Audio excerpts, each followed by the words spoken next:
At dawn, on September the 2nd, 1457, the valley of Albulena awoke screaming. Arrows fell like black rain, swords flashed in the half-light, screams tore through the silence. Thousands of Albanian warriors emerged from the shadows like vengeful ghosts, striking from three directions at once.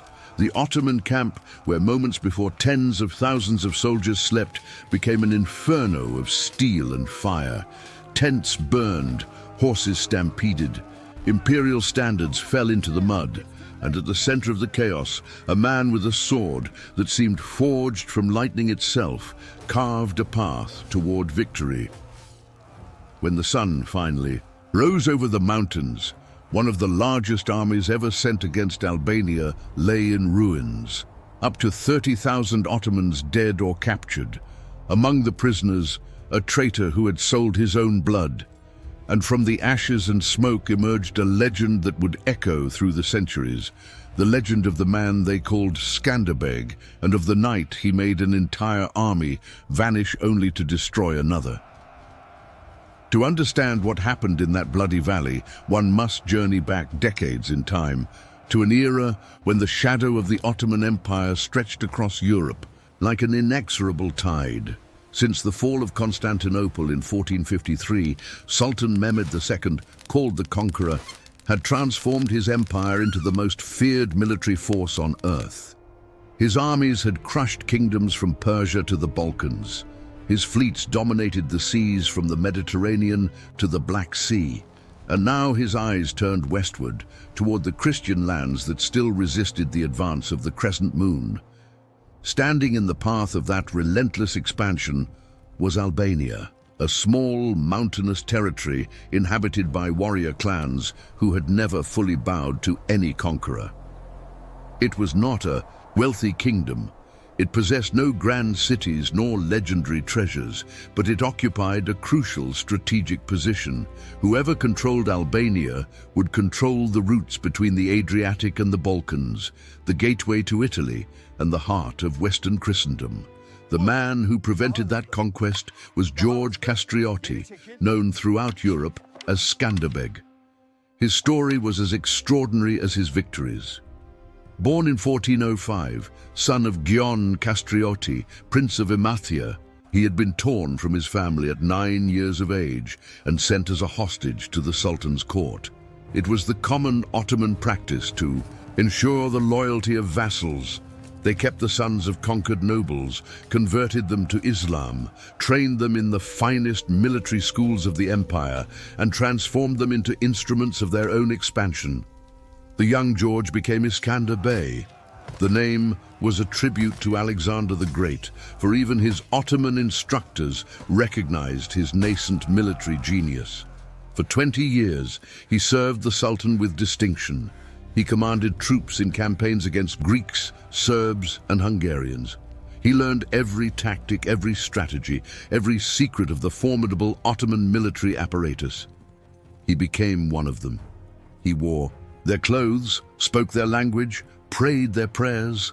But in 1443, something broke inside him. During the Battle of Niš, while fighting against the forces of the legendary Hungarian general János Hunyadi, Skanderbeg discovered the truth about his origins. He learned of the tragic fate of his brothers. He understood that his entire life had been a carefully constructed lie. And that night, beneath the glow of battle fires, he made a decision that would change the course of Balkan history. He abandoned the Ottoman army. With 300 loyal Albanians who also served the Sultan, he deserted in the middle of the night and rode for home. Using forged documents bearing the Sultan's own signature, he managed to enter the fortress of Kruja, massacred the Turkish garrison, and raised above the walls the standard of the black, double-headed eagle, the ancestral symbol of his family, the symbol of Albania. From that moment forward, Skanderbeg dedicated every drop of his blood to the liberation of his people. He reconverted to Christianity. He gathered the Albanian princes at the League of Leisure in 1444, creating for the first time a unified alliance among the warrior clans of the mountains. And then, He began doing what no other European leader had managed, defeating the Ottomans repeatedly, relentlessly. In more than a decade of constant warfare, Skanderbeg won 24 battles against the most powerful empire on earth. He used guerrilla tactics learned in the Ottoman schools themselves, ambushes in narrow gorges, night attacks against unprepared camps, feigned retreats that lured the enemy into deadly traps. He knew every pass, every hill, every stream of his homeland, and he transformed the very geography into a weapon against the invaders. The Sultan sent army after army.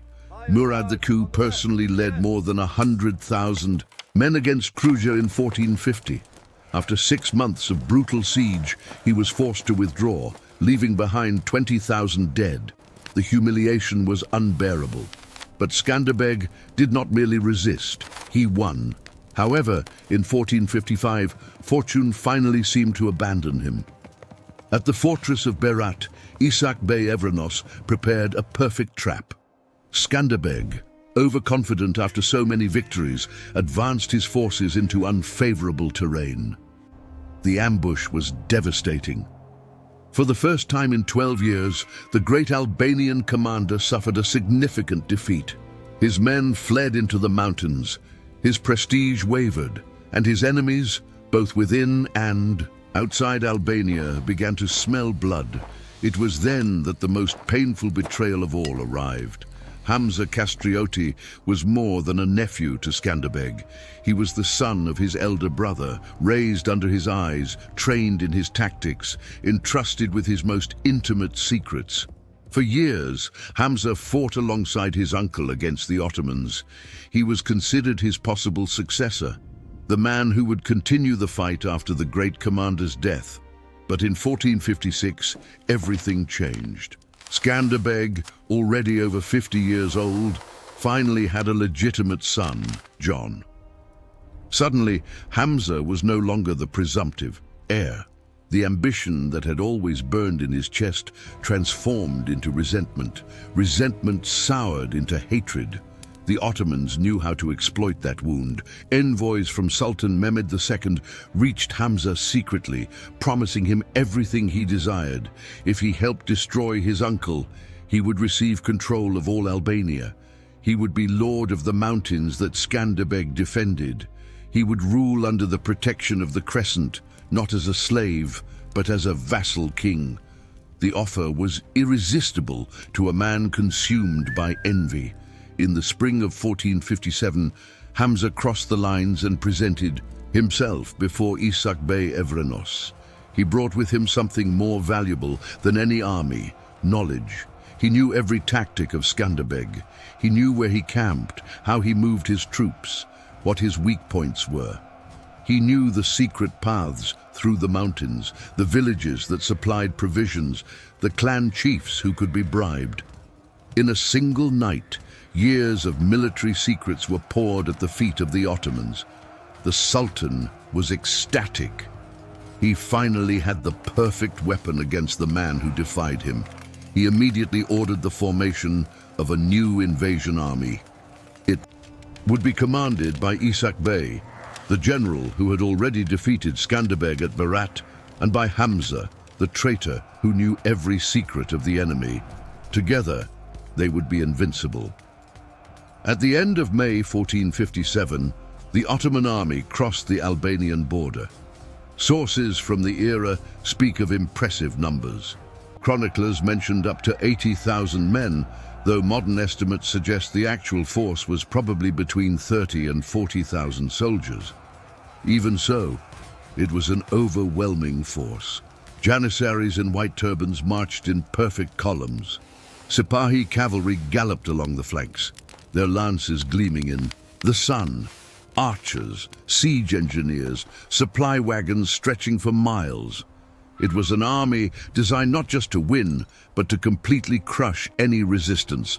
Against that tide of iron, Skanderbeg could gather perhaps 8,000 to 10,000 men, peasants armed with spears, archers with homemade bows, a few noble horsemen with armor already rusted from years of constant use. On paper, the comparison was absurd. 3 or 4 to 1, perhaps more. Any sensible commander would have negotiated surrender. But Skanderbeg was not a sensible commander. He was a man who had spent 20 years learning to think like an Ottoman, only to use that knowledge against his former masters. And while the enemy army marched confidently through the Mat River Valley, burning villages and looting granaries, the Albanian commander put into practice a plan so audacious it bordered on madness. He vanished, not just him, but his entire army. From one day to the next, the Albanian forces simply evaporated. Skanderbeg divided his men into small groups and sent them in different directions through the mountains. Some went north, others east, others hid in valleys so remote that even the local inhabitants did not know them. The villages stood empty. The fields were abandoned.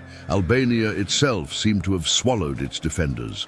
The Ottomans advanced without encountering resistance. They marched through the Mat Valley, conquering territory after territory without firing a single arrow. For Isak Bey, this confirmed what he had always suspected. The defeat at Berat had broken Skanderbeg's spirit. The old warrior had finally understood he could not win.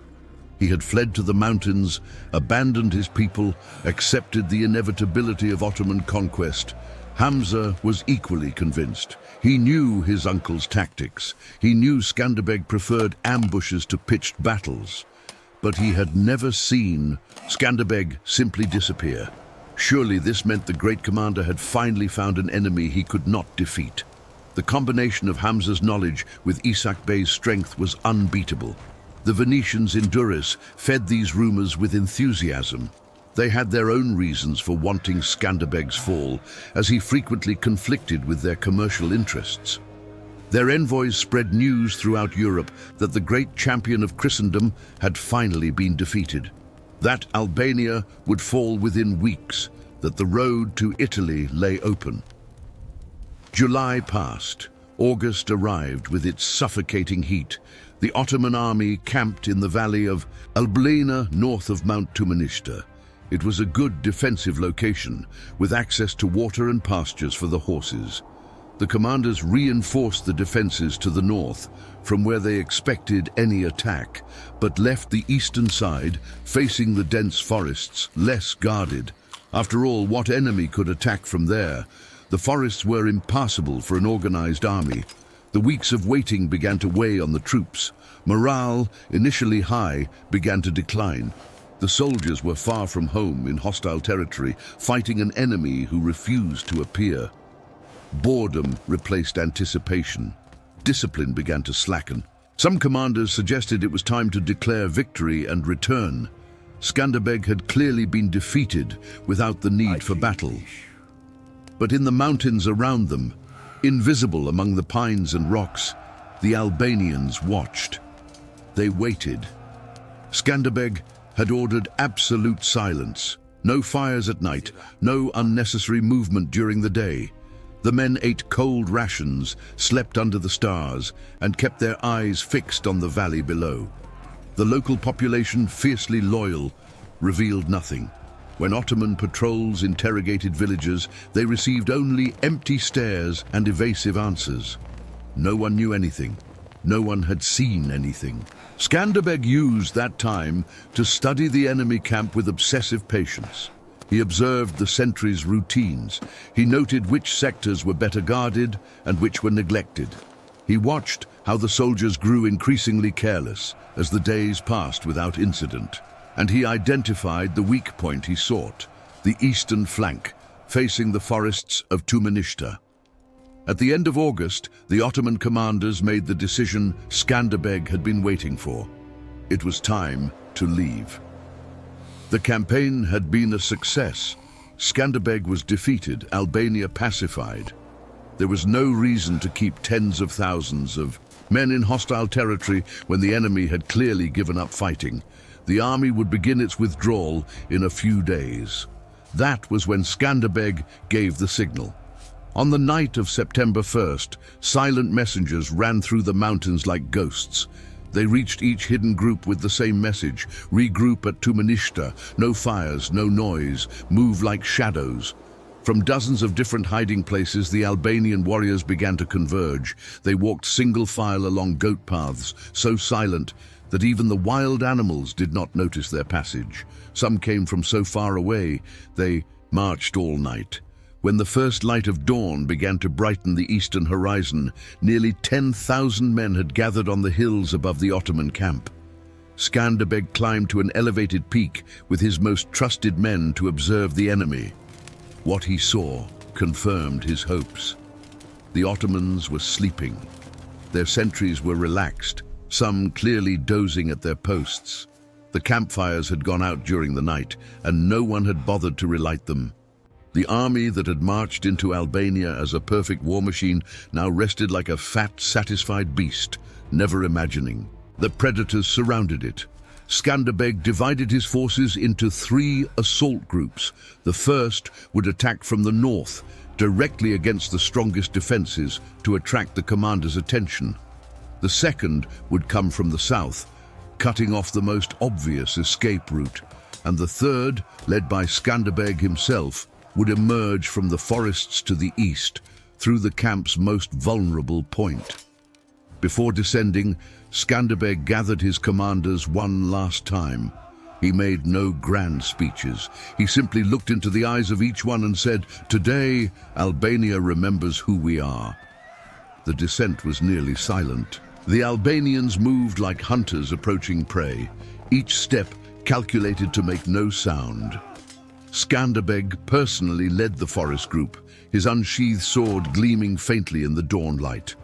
They were mere feet from the first tents when disaster nearly struck.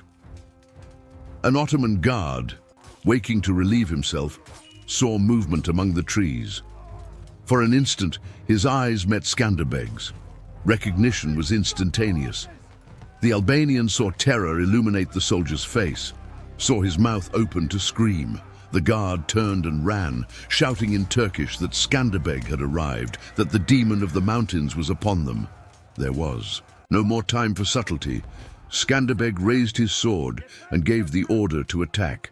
From 3 different directions, the Albanians burst upon the Ottoman camp with a roar that echoed through the mountains. The warriors beat their weapons against their shields, creating a deafening metallic thunder. Trumpets sounded. War cries tore through the morning air. What followed was not a battle. It was a massacre. The Ottomans awoke to chaos. Men stumbled out of their tents, half-dressed, frantically searching for weapons. Officers screamed contradictory orders. Horses whinnied in terror, breaking their tethers and galloping blindly through the camp, knocking down everything in their path. The extinguished campfires meant no one could see clearly what was happening. Only shadows moving in the dawn twilight, the flash of blades, the screams of the dying. Skanderbeg cut a path through the heart of the camp like a bolt of steel lightning. His most loyal men formed a wedge behind him, advancing inexorably toward the command tents. Every stroke of his sword felled an enemy. Every step brought him closer to his objective. The Ottomans who tried to form defensive lines were swept away by the assault groups coming from north and south. Before they could organize, Ishak Bey desperately tried to restore order. The veteran general had survived dozens of battles and knew that panic was more lethal than any enemy. He gathered his elite janissaries around him, forming a core of resistance in the center of the camp. For a few minutes, it seemed he might turn the tide.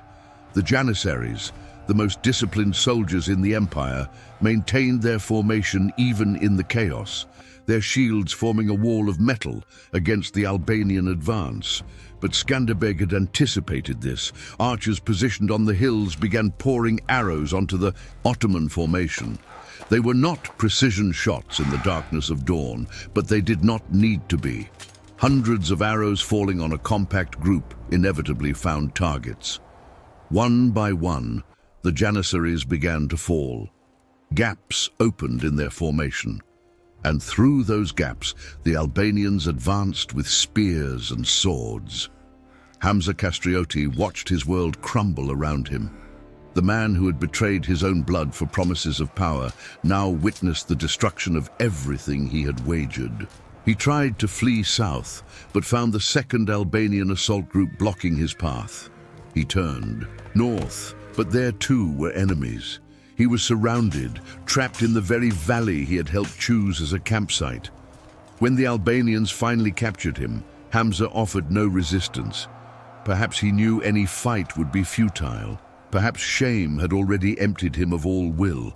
He was dragged before Skanderbeg with his hands bound, his face covered with dust and the blood of others. The two men looked at each other for a long moment. Uncle and nephew, master and traitor. The crowd of Albanian warriors around them fell silent, waiting to see what would happen. Many expected an immediate execution. Hamza's treachery had nearly destroyed Albania. His death would be just. But Skanderbeg only shook his head slowly. He said not a word to his nephew. He ordered him chained and kept under guard. Hamza would be sent as a prisoner to Naples, to live out his days in exile, knowing he had failed to destroy the man he once called family. The battle continued for hours, but its outcome had been decided in the first minutes.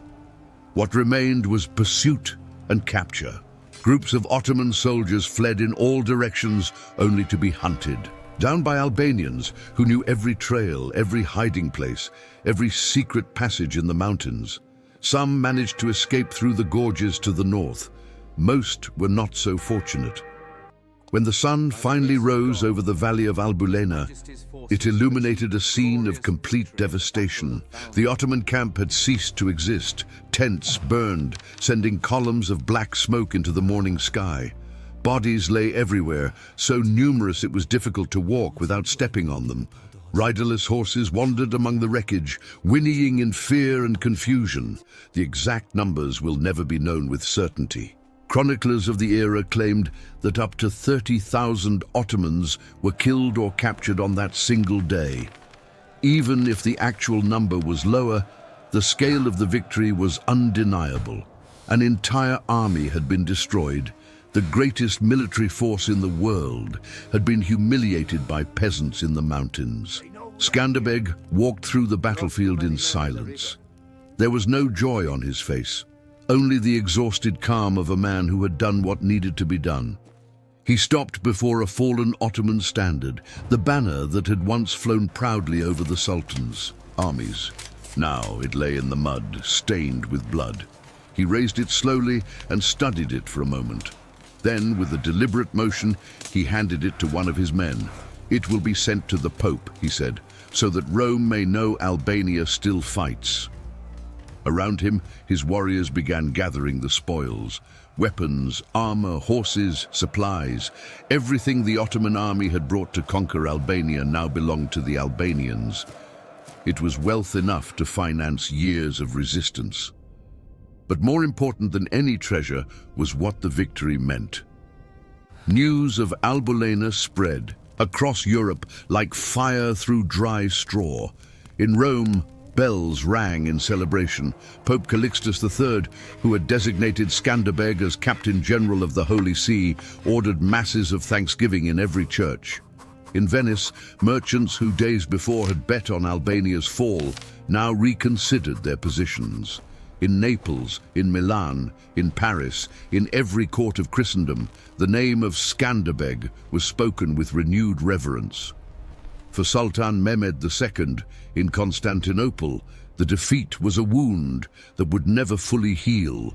The conqueror, the man who had taken the greatest city in the Christian world, had been humiliated by a small principality in the Balkan Mountains. The invasion that should have settled the Albanian question once and for all had resulted in the most complete disaster of his reign.